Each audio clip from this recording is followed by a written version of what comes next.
અમારી એક જ વાત, એક જ લાગણી, એક જ માંગણી, હર્ષ સંઘવીનું રાજીનામું જોઈએ, બાકી આ આંદોલન અમે મૂકવાના નથી। હા દર્શક મિત્રો, જય જોહાર, જય આદિવાસી। અત્યારે નકલી દારૂના કારણે 9 લોકોના મૃત્યુ થયા છે દોસ્તો, અને હર્ષ સંઘવીનું રાજીનામું આપો એવો મોટો અત્યારે આંદોલન ચાલી રહ્યું છે ભરૂચ જિલ્લામાં। તો તમે એમનો વિડીયો જોઈ શકો છો। નકલી દારૂના કારણે 9 લોકોના ઘર બાર બરબાદ થઈ ગયા છે દોસ્તો, તો તમે એમનો વિડીયો જોઈ શકો છો। ભાવનગરની અંદર હાલમાં જ એક લઠ્ઠાકાંડ થયો અને એની અંદર 10 લોકોના મૃત્યુ થયા છે, અને જે લઠ્ઠાકાંડ થયો એ નકલી દારૂ પીવાના કારણે થયો। બધાને ખબર છે કે આ ગુજરાતમાં દારૂબંધી હોવા છતાં ગુજરાતના ખૂણે ખૂણે, ગામે ગામ, ગલીએ ગલીએ દારૂ મળી રહ્યો છે, અને આ બધું સરકારની નજર તળે અને પોલીસની રહેમ રહે થઈ રહ્યું છે, આપ સૌને ખબર છે। અને આ જે દારૂ, નકલી દારૂના કારણે જે પરિવારો બરબાદ થયા છે એવા આવનાર સમયમાં બરબાદ થઈ શકે એમ, અને એના માટે અમે આ ગુજરાતના રોયલ સ્ટેજ મંત્રી તરીકે પ્રખ્યાત થયેલા હર્ષ સંઘવીનું રાજીનામું માંગીએ। જ્યાં સુધી હર્ષ સંઘવી રાજીનામું નહીં આપે ત્યાં સુધી આમ આદમી પાર્ટી અને ગુજરાતની જનતા જંપીને બેસશે નહીં। આવનાર સમયની અંદર જલદ આંદોલન પણ કરવામાં આવશે। એટલે અમારી માંગ છે કે હર્ષ સંઘવી તાત્કાલિક રાજીનામું આપે, ગુજરાત સરકાર જવાબદાર કર્મચારી, અધિકારી અને નેતાઓ સામે પગલાં લે, બુટલેગરોને જેલમાં પૂરે।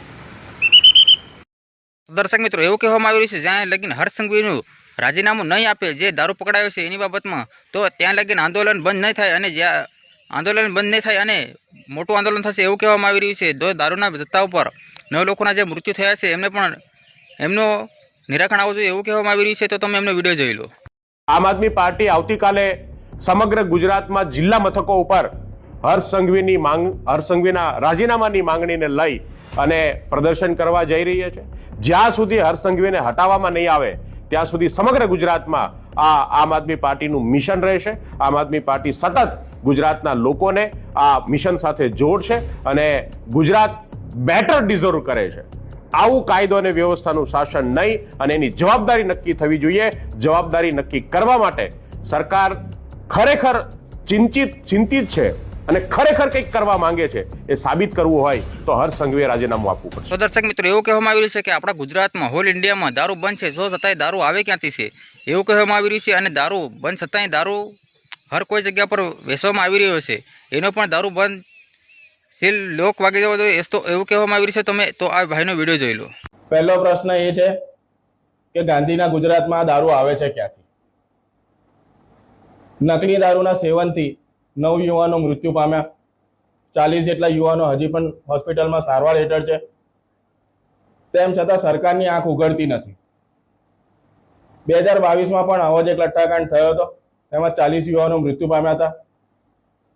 સરકારે તે સમયે એસઆઈટીની રચના કરી અને બસ ચોપડા ખોલ્યા, બંધ કર્યા અને કેસ પૂરો કરી દીધો। અમારી સરકારશ્રીને એ માંગ છે આ વખતે એવું કંઈ ના કરી, એસઆઈટીની રચના કરીને ડોંગ ડટિંગ ના કરી અને કાયદાકીય કાર્યવાહી કરે, અને આના જે મુખ્ય આરોપી છે તેઓને સજા થાય અને ફરીથી આવા બનાવો ના બને એની તકેદારી રાખે। હર્ષ સંઘવી સાહેબને, આપણા ગૃહપ્રધાનને મારો આમ આદમી પાર્ટી તરફથી એક પ્રશ્ન છે કે સાહેબ શ્રી, તમે હમણાં નિવેદન બહાર પાડો છો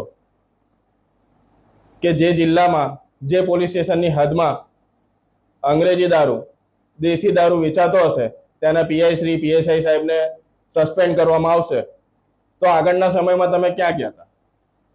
સાહેબ શ્રી, તમારાથી ના સચવાતું હોય તો તમે રાજીનામું આપો, અને તમારાથી સારું કોઈ જો આ કાર્યભાર સંભાળી શકતું હોય એને આ ખુરશી આપો।